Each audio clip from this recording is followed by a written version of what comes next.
Perdana Menteri rezim Zionis Israel Benyamin Netanyahu di penghujung tahun 2023 mencopot Menteri Luar Negeri di kabinetnya. Pencopotan Eli Cohen dari jabatan Menteri Luar Negeri di kabinet Benyamin Netanyahu disebabkan oleh sejumlah faktor. Faktor pertama terkait dengan buruknya kinerja Cohen.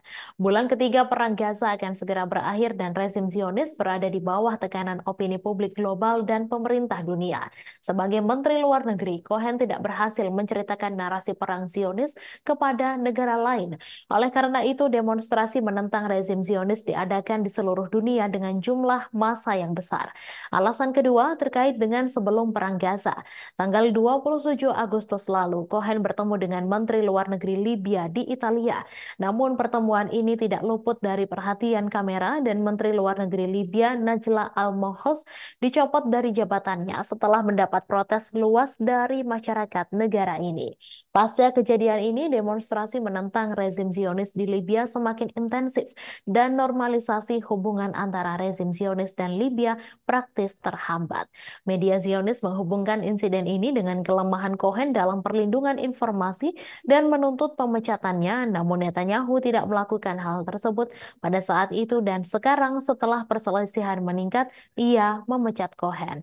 Pemecatan Cohen memuat sejumlah indikasi penting. Indikasi pertama adalah adanya perbedaan pendapat di dalam kabinet Netanyahu. Pemecatan Cohen dari Departemen Luar Negeri terjadi selama perang di Gaza, sebuah langkah yang jarang terjadi. Selain itu, beberapa hari yang lalu dan setelah berita tentang kemungkinan pemecatan dipublikasikan, Cohen mengungkapkan ketidaksenangannya atas pemecatan tersebut. Reporter Jerusalem Post Gil Hoffman menulis bahwa Netanyahu mendiskreditkan jabatan Menteri Luar Negeri yang merupakan jabatan paling berkuasa kedua di Israel sehingga Cohen tidak berperan dalam perkembangan tersebut dan mengundurkan diri. Indikasi kedua adalah penerimaan kekalahan dalam Perang Gaza. Setelah pemecatan Cohen, ia mengatakan dalam sebuah wawancara, tanggung jawab atas situasi saat ini terletak pada pemerintah. Pada akhir perang, sebuah komite investigasi independen harus dibentuk dan semua lembaga yang bertanggung jawab harus dimintai pertanggungjawaban. Pernyataan ini merupakan pengakuan kekalahan dalam perang. Indikasi ketiga adalah kemungkinan perubahan politik dalam kabinet Netanyahu setelah berakhirnya perang melawan Gaza.